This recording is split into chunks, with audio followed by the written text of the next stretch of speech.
Hello बच्चों, good morning. आज हम लोग कवि देव के सवैये और कवित्व को पढ़ेंगे।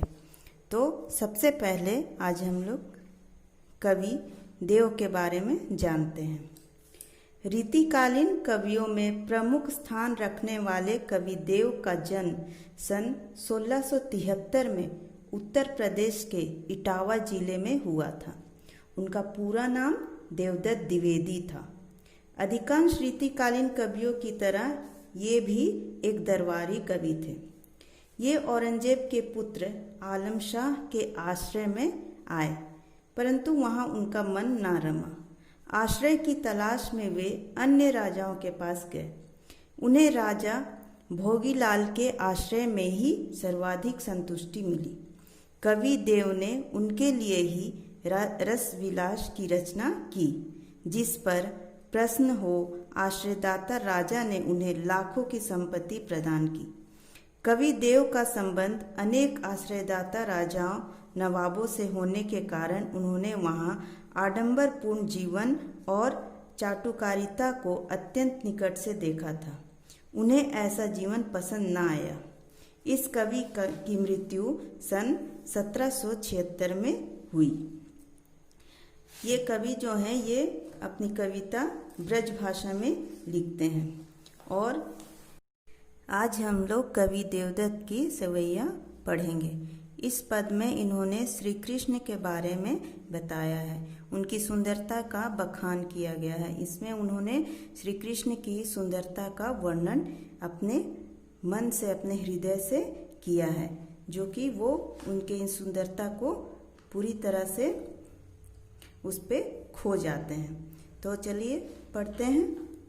पायनी नुपुर मंजू बजे, कटी किंकनी के धुनी की मधुराई, सांवरे अंग लसे पट पीत, हिये हुलसे बनमाल सुहाई, माथे किरीट बड़े दृक चंचल, मंद हंसी मुखचंद जुन्हाई, जय जग मंदिर दीपक सुंदर, श्री ब्रज दुल्हा देव सहाय। तो पहले हम लोग इसका शब्द का अर्थ जान लेते हैं। मंजू का अर्थ होता है सुंदर, कटी का अर्थ है कमर, किंकिनी का अर्थ है करधनी, जो कमर में आभूषण पहना जाता है उसे कहा जाता है। लसे सुशोभित, हुलसे का अर्थ है आनंदित होना, खुश होना। किरकिट मुकुट, मुखचंद मुख रूपी चंद्रमा, और जुन्हाई का अर्थ होता है चांदनी। तो यहाँ पे कवि क्या कहना चाह रहे हैं, जो श्री कृष्ण के बारे में बता रहे हैं, पायनी नुपुर मंजू बजे। इसका अर्थ है श्री कृष्ण के पैरों में जो सुंदर नुपुर है वो बज रही है। जो पायल उसमें नुपुर जो बजता है, नुपुर वो बज रही है। कटी किंकिन के धुनी की मधुराई, और उनके कमर में जो कमरधनी बंधी हुई है उसका भी जो ध्वनि आ रहा है वो बहुत ही मधुर लग रहा है। सांवरे अंग लसे पटपीत, इसका अर्थ है कि उनके सांवरे शरीर पर ये जो पीला वस्त्र है वो बहुत ही सुंदर दिख रहा है, अर्थात बहुत ही सुशोभित हो रहा है। हिये हुलसे बनमाल सुहाई, और श्री कृष्ण अपने सांवले अंग पर पीले वस्त्र धारण किए हुए हैं, और उनके ये हुलसे बनमाल सुहाई, और उनके जो हृदय पर, उनकी छाती पर जो वनमाला है वो सुशोभित हो रही है। माथे किरीट बड़े दृक चंचल, और उनके माथे मतलब सिर पे जो है वो मुकुट अति शोभित हो रहा है, सुंदर दिख रहा है, और उस पर ये चंचल दो नयन।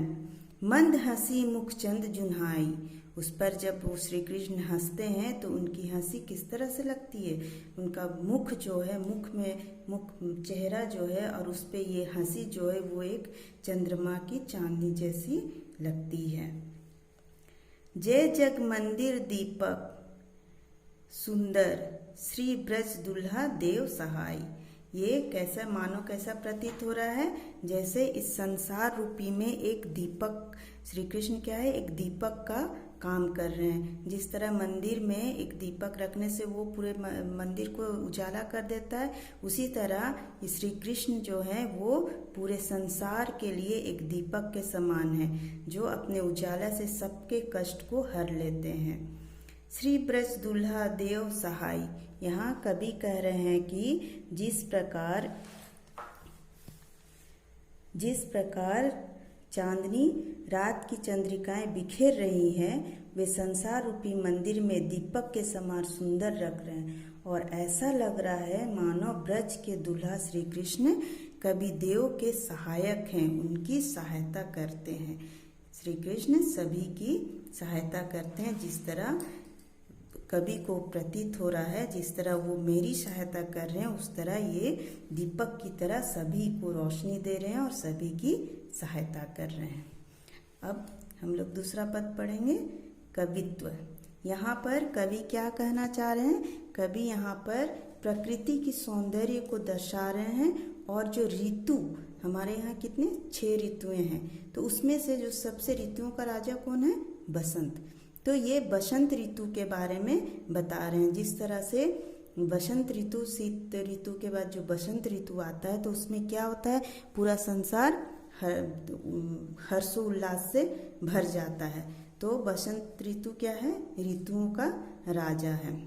यहाँ पे कवि क्या कहना चाह रहे हैं, डार द्रुम पलना बिछौना नौ पल्लव के, सुमन झिंगुला सोहे तन छवि भारी दे, पवन झुलावे केकी किर बतरावे देव, कोकिल हलावे हुलसावे कर तारी दे, पुरित पराग सौ उतारो करे राई नोन, कंज कली नायिका लतान सिर सारी दे, मदन महीब जू को बालक बसंताही, प्रातहि जगावत गुलाब चटकारी दे।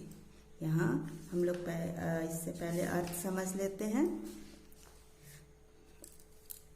ध्रुम का अर्थ है पेड़, सुमन का अर्थ है सुमन झिंगुला, इसका अर्थ है फूलों का झबला, ढीला ढाला वस्त्र। केकी का अर्थ है मोर, कीर का अर्थ है तोता, हलावे और हुलसावे का अर्थ होता है हलावत, मतलब बातों की मिठास। उतारो करे रायनोन, यहाँ पे रायनोन उतारो करे मतलब जिस तरह से नमक और राई को लेकर जो नज़र उतारा जाता है ना, उसी को कहा जाता है एक तरह का टोटका। कंज कली मतलब कमल की कली। चटकारी का अर्थ होता है चुटकी। तो यहाँ पे कवि प्रकृति का सौंदर्य वर्णन करते हुए क्या कहते हैं, डार द्रुम पलना बिछौना नौ पल्लव के। बसंत रूपी शिशु है, जो शिशु हमारे यहाँ अगर किसी के यहाँ भी जन्म लेता है, आता है, तो लोग कितने खुश हो जाते हैं। तो उसी तरह जब बसंत ऋतु आता है, यहाँ पे बसंत ऋतु को एक बच्चे की तरह बताया गया है। और वो जब आता है तो क्या होता है, पेड़ अपनी डाल में उनका बिछौना लगाते हैं। 9 पल्लव के, जो नए नए पत्ते आते हैं, उससे क्या होता है, सुंदर सारा पेड़ हरा भरा दिखता है और वो लगता है कि बसंत ऋतु बच्चे की तरह आया है। और सारे जो पत्ते हैं और पेड़ हैं वो क्या है, उस शिशु को अपने पलने का बिछौना देते हैं। सुमन झिंगोला सोहे तन छवि भारी, और उनके तन पे सुमन बिछौना मतलब फूलों का बिछौना दे दिया जाता है। जिस तरह से कोई बच्चा को ढीला ढाला वस्त्र पहना देते हैं तो कैसा लगता है, तो उसी तरह यहाँ पे फूलों का झिंगोला, फूलों का वस्त्र वो पहनते हैं। तन सोहे तन छवि भारी, और वो बहुत ही सुंदर दिखते हैं। पवन झुलावे केकी कीर बतरावे देव, यहाँ पे पवन जो है, हवा क्या करते हैं, उसे झुलाते हैं। और केकी कीर तोता और मोर उससे बातें करते हैं, उसको बहलाते हैं, उस तरह से वो उनको खुश रखते हैं। पुरित पराग सो उतारो करे राई नोन, कंज कली नायिका लतान सिर सारी दे।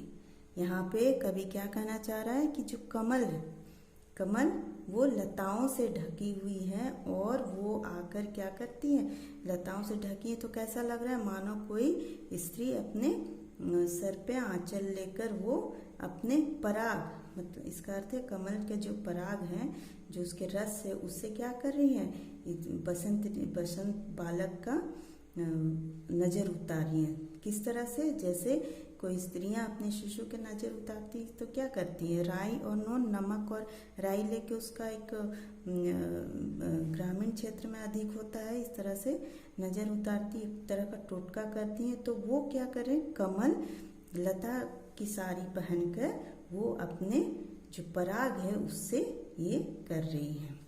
मदन महिब जू को बालक बसंत ताही, प्रातः ही जगावत गुलाब चटकारी दे। मदन यहाँ पे कामदेव को कहा गया है, तो कामदेव महाराज के ये बसंत ऋतु को उसका पुत्र बताया गया है। तो यहाँ पे ऐसा लगता है कि मानो राजा कामदेव के बालक बसंत आए हैं और उसे रोज सुबह गुलाब का फूल जो है वो सुबह कैसे खिल जाता है, तो वो उसे चटकारी देकर, मतलब चुटकी बजाकर उसे जगा रही हो। ठीक है। अब तीसरा पद, यहाँ पे कवि किसका वर्णन कर रहा है, एक चांदनी रात का, जो पूर्णिमा की रात होती है उसमें चांद कैसा दिखता है, पूरा गोल, और उसका प्रकाश पूरे धरती पर पड़ता है। उस समय कैसा सुंदरता, जो प्रकृति का दृश्य है वो किस तरह से सुंदर दिखता है, इसकी कल्पना करके कवि इससे कल्पना करते हैं और इसके बारे में वो लिखते हैं। और वो इसकी तुलना, उस प्रकृति की तुलना किससे कर रहे हैं वो यहाँ पे दिया गया है। चलिए पढ़ते हैं इसे। फटिक सिलानी 100 सुधरियो सुधा मंदिर, उदधि दधी को 100 अधिकाई उमगे अमंत, बाहर ते भीतर लो भीति न दिखे देव, दूध को सो फेन फैलियो आंगन फरस बंद, तारा सी तरुणी तामे ठाड़ी झिलमिली होती, मोतिन की ज्योति मिलियो मलिका को मकरंद, आरसी के अंबर में आभा सी उजारी लगे, प्यारी राधिका को प्रतिबिंब सो लगत चंद। यहाँ इसका पहले अर्थ जान लेते हैं। फटिक का अर्थ क्या है, क्रिस्टल, मतलब जो पारदर्शी होता है, जो दिखाई देता है इधर से उधर पूरा क्लियर, उसे कहते हैं प्राकृतिक क्रिस्टल। सिलानी मतलब शिला पर। उदधि का अर्थ है समुद्र। उमगे का अर्थ है उमड़ना। अमंत का अर्थ है जो कम ना हो। भित्ति का अर्थ है भीत, जानते हैं, दीवार। मल्लिका बेले की जाति का एक सफेद फूल। मकरंद फूलों का रस। और आरसी का अर्थ होता है आईना। तो यहाँ कवि क्या कहना चाह रहा है, कवि यहाँ प्राकृतिक पूर्णिमा की रात के दृश्य का वर्णन कर रहा है। फटिक सिलानी 100 सुधरियो सुधा मंदिर, उदधि दहदी को 100 अधिकाई उमगे अमंत। यहाँ कवि देव अपनी कल्पना से आकाश के सौंदर्य का वर्णन करते हुए कहते हैं कि स्फटिक मतलब क्रिस्टल शिलाओं से संवार कर अमृत रूप आकाश मंदिर को निर्मित किया गया है। मतलब ये आकाश जो चांदनी से चमक रहा है और ये एक मंदिर के समान लग रहा है। इसे देखकर ऐसा लगता है कि दही का जो सागर है वो उमड़ रहा है और वो कम होने का नाम ही नहीं ले रहा है। बाहर ते भीतर लो भीति ना दिखे देव। इसका अर्थ है कि जो मंदिर बना है उसमें कोई भी दीवार नहीं दिखाई दे रहा है, वह पूरा आर पार है। दूध को सो फेन फैलियो आंगन फरस बंद। और जो आंगन है वो कैसे लग रहा है, लग रहा है कि दूध का जो फेन होता है जो एकदम आर पार दिखता है वो पूरा फैला हुआ है। तारा सी तरुणीता में ठाड़ी झिलमिल होती। और यहाँ पे तारे कैसे दिखाई दे रहे हैं? ऐसे लग रहे हैं जैसे सफेद फर्श के मध्य तारा के समान युवती खड़ी झिलमिला रही हो। मतलब तारा को एक युवती से तुलना किया गया है जो कि झिलमिल साड़ी पहनकर खड़ी है और चमक रही है, जिसमें मोतिन की ज्योति मिलियो मल्लिका को मरकंद। जिसमें क्या है? मोतियों की चमक, उसकी जो ज्योति मल्लिका के फूलों के रस से मिलकर प्रदीप्त हो उठती हो। आरसी से अंबर में आभा सी उजारी लगे, प्यारी राधिका को प्रतिबिंब सो लगत चंद।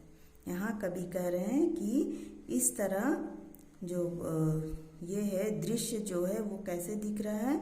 इस तरह लग रहा है जैसे अंबर जो आकाश है दर्पण की तरह निर्मल है, एकदम आईने की तरह स्वच्छ है, जिसमें उज्जवल चंद्रिका की चमक सुंदर लग रही है। उस निर्मल आकाश में चंद्रमा राधा के प्रतिबिंब जैसा प्रतीत हो रहा है। तो आज हम लोग ये कवि देव की सवैया और 2 पद कवित्व का अर्थ समझे। अब इसे हम लोग समाप्त करते हैं।